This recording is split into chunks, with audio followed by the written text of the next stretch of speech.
The gentleman from Missouri, Mr. Clay, is recognized for 60 minutes as the designee of the minority leader.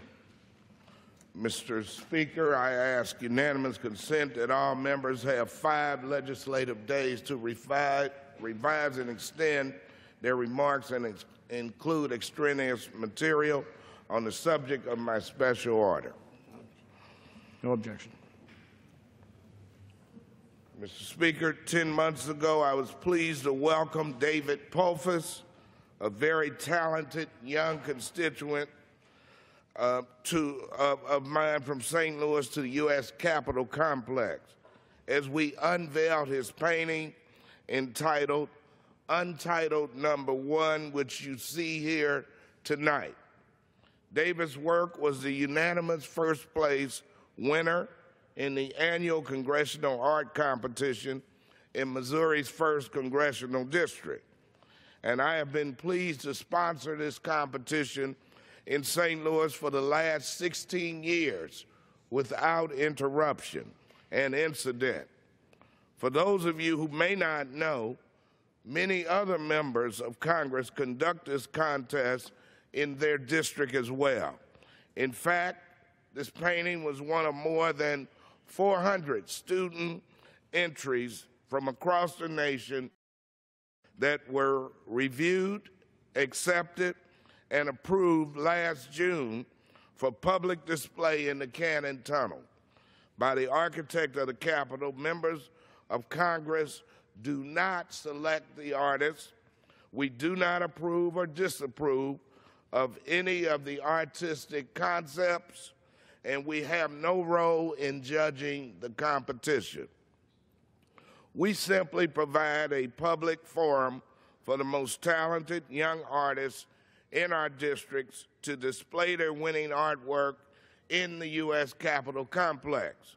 Yet, without cause or reasonable process, and after being viewed repeatedly by members of Congress, congressional staffers, and thousands of visitors without incident or concern, my constituent's winning entry was removed in an act of politically motivated, unconstitutional, retroactive censorship. That injustice was initiated by pressure from certain alternative right bloggers and Mr. Eric Bolling, a host on Fox News Channel, who created a mean-spirited and factually inaccurate media campaign to improve his ratings on the back of a young man and to ultimately force the painting to be removed by the architect of the Capitol after repeated acts of petty theft by renegade members of Congress who removed the painting without any authorization, and after a storm of right-wing media pressure, the Speaker of the House forced the architect of the Capitol to trample on the rights of my constituent by ruling that this painting, which he had already approved 10 months ago, was retroactively disqualified. This unwarranted, arbitrary, and unconstitutional act of censorship will not stand. Now, let me be clear. I do not approve or disapprove of this painting. I did not approve or disapprove the concept of the artwork. I did not judge the competition, but the architect of the Capitol reviewed, approved, and accepted this student artwork for public display without incident, comment, or concern. Just like every other entry, this is displayed in this public exhibition, and only after the most hateful, intolerant, and reckless media campaign combined with enormous political pressure from the Speaker and other members, the architect of the Capitol miraculously traveled back in time to disqualify the very same painting that he had approved 10 months ago.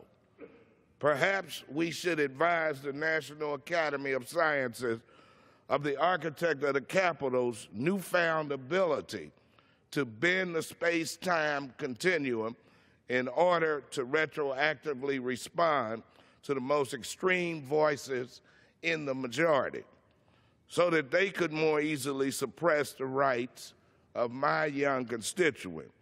And it did great harm to an innocent young man who tried to do the right thing. Because of this act of censorship, David Polfus has been subjected to the most vile, racist, and hateful attacks on social media and on talk radio. He has also been deprived of the honor of listing his first-place victory in the Congressional Art Competition on his resume. He has even been attacked by the Speaker of the House, who called his award-winning work disgusting.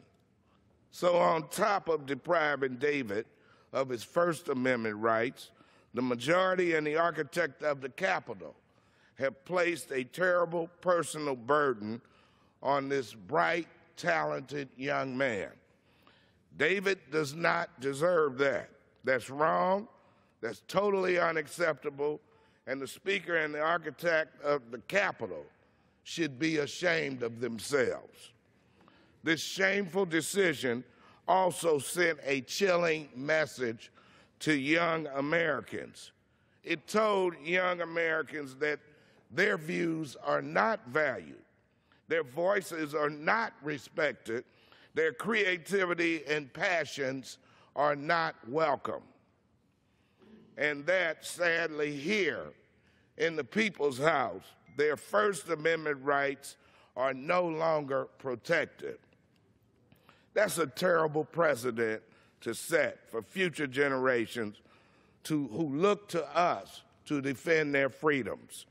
So, my friends, this is really not about a student art competition anymore. It's about defending the Constitution. It is just pathetic that some Republican members and alt-right media types who constantly refer to themselves as constitutional conservatives don't think that that same document protects the fundamental free speech rights of my young constituent.